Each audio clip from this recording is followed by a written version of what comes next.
Hey guys, so it's January 31st and I'm back here at the house this morning, about to head into work. Had to meet a couple people here. There's not a whole lot necessarily to talk about, and not a lot has changed since the last video, but mainly I bought some wireless mics because I thought it'd be cool, and this gives me an excuse to use them.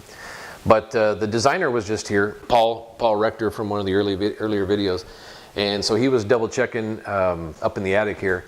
And it looks like we don't have to worry about this being a load-bearing area right here, so that's really cool. Great news, because then we can just, come demo day, we just knock it out, and we won't have to worry about it. Don't have to hire an engineer, so that's a plus. So that was all good news to hear, so we'll get the plans from him, get it finalized, get it submitted to the city. Also, Second Use was here, and they walked around and see what kind of stuff they wanted. They're going to take all the appliances. Some of the smaller cabinets, the smaller pieces are sellable for them. This big section they're not going to take, but they're going to take a lot of the doors and stuff. So that's, again, less stuff that we have to worry about on demo day. So that'll be cool. I did think it would be good to talk about a little bit some of the lessons that we've already learned, which we're not very far into this project, but we've discovered a lot of them already. And one of which is just, there's a lot of hurry up and wait. I wait on the designer because he's got other clients and deadlines to meet. So that's understandable, but you know, our project is important to us, but he's got other people. Waiting for the city on anything.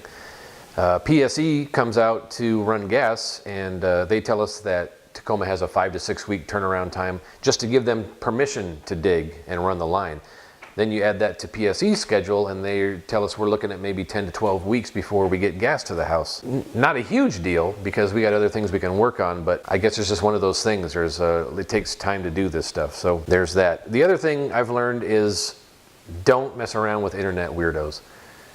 The paneling downstairs, I'll show some video while I'm talking about it. A lot of the paneling has been removed downstairs, and that's cool, but it took 4 to 5 different people that contacted me, schedule with them, they change, they don't show up, they say they want it and then never contact you again. It's just not worth it. My hope was, you know, if I listed it for free, somebody would come and remove it, then I don't have to worry about doing it myself.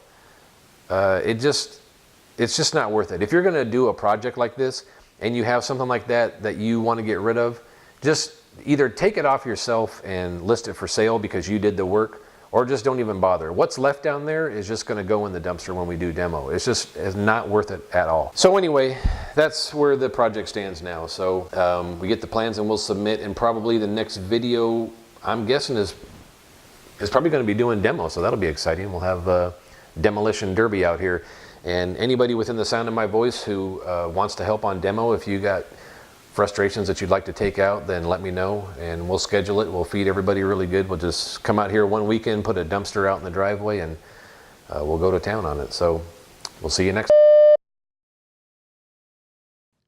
Okay, now listen, I really want y'all to tune in next time, because you know that Jason is gonna mess this up some way and somehow.